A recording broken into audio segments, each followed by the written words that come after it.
ನಗರದ ಕಲ್ಪತರು ಕ್ರೀಡಾಂಗಣದಲ್ಲಿ 1.25 ಕೋಟಿಯ ವೆಚ್ಚದ ಟೆನ್ನಿಸ್ ಕೋರ್ಟ್ ನಿರ್ಮಾಣ ಕಾಮಗಾರಿ, ಕ್ರೀಡಾಂಗಣ ಅಭಿವೃದ್ಧಿ ಸೇರಿದಂತೆ ನಗರದ ಲಿಂಗದಹಳ್ಳಿ ಬಳಿ ಕ್ರೀಡಾ ವಸತಿ ಶಾಲೆಯ ನಿರ್ಮಾಣ ಕಾಮಗಾರಿ ಶಾಸಕರಾದ ಕೆ. ಷಡಕ್ಷರಿಯವರು ಭೂಮಿ ಪೂಜೆ ನೆರವೇರಿಸಿದರು.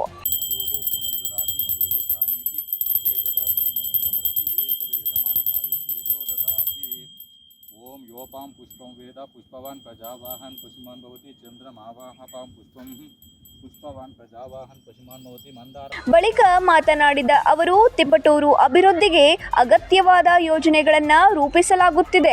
ನಗರದಲ್ಲಿ ಸುಸಜ್ಜಿತ ಈಜುಕೊಳ ನಿರ್ಮಾಣ ಮಾಡಲಾಗಿದೆ. ಒಳಾಂಗಣ ಕ್ರೀಡಾಂಗಣ ಕಾಮಗಾರಿ ಹಾಗೂ ವಾಲಿಬಾಲ್ ಕೋರ್ಟ್ ಕಾಮಗಾರಿ ಪ್ರಗತಿಯಲ್ಲಿದೆ. ಕಲ್ಪತರು ಕ್ರೀಡಾಂಗಣ ಅಭಿವೃದ್ಧಿಗಾಗಿ ಖೇಲೋ ಇಂಡಿಯಾ ಯೋಜನೆಯಡಿ ಸಿಂಥೆಟಿಕ್ ಟ್ರ್ಯಾಕ್ ನಿರ್ಮಾಣ ಕಾಮಗಾರಿ ಹಾಗೂ ಪೆವಿಲಿಯನ್ ನಿರ್ಮಾಣ ಕಾಮಗಾರಿಗೆ 7 ಕೋಟಿ ಅನುದಾನ ಮಂಜೂರಾಗಿದ್ದು, ಸದ್ಯದಲ್ಲಿ ಭೂಮಿ ಪೂಜೆ ನೆರವೇರಿಸಲಾಗುವುದು ಎಂದು ತಿಳಿಸಿದರು. ಸ್ಟೇಡಿಯಂ ಸಂಬಂಧಪಟ್ಟಂಗೆ ಈ ಭಾಗದಲ್ಲಿ ಒಂದು ಸ್ವಿಮ್ಮಿಂಗ್ ಪೂಲ್ ಉದ್ಘಾಟನೆ ಮಾಡಿ ಅದು ಕಾರ್ಯಗತ ಆಗ್ತಾ ಇಲ್ಲ.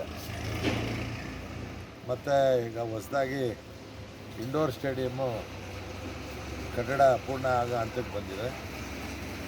ಕಾರ್ಯಕ್ರಮದಲ್ಲಿ ಮಾಜಿ ನಗರಸಭೆಯ ಸದಸ್ಯರಾದ ಪ್ರಸನ್ನ ಕುಮಾರ್, ಯುವಜನ ಮತ್ತು ಕ್ರೀಡಾ ಇಲಾಖೆಯ ಸಹಾಯಕ ನಿರ್ದೇಶಕರಾದ ರೋಹಿತ್ ಗಂಗಾಧರ್, ಗುತ್ತಿಗೆದಾರರಾದ ತೀರ್ಥರಾಜು, ಶಂಕರ್, ಕೇಶವಮೂರ್ತಿ ಸೇರಿದಂತೆ ಅನೇಕರು ಉಪಸ್ಥಿತರಿದ್ದರು. 9 ಲೈವ್ ನ್ಯೂಸ್, ತಿಪಟೂರು.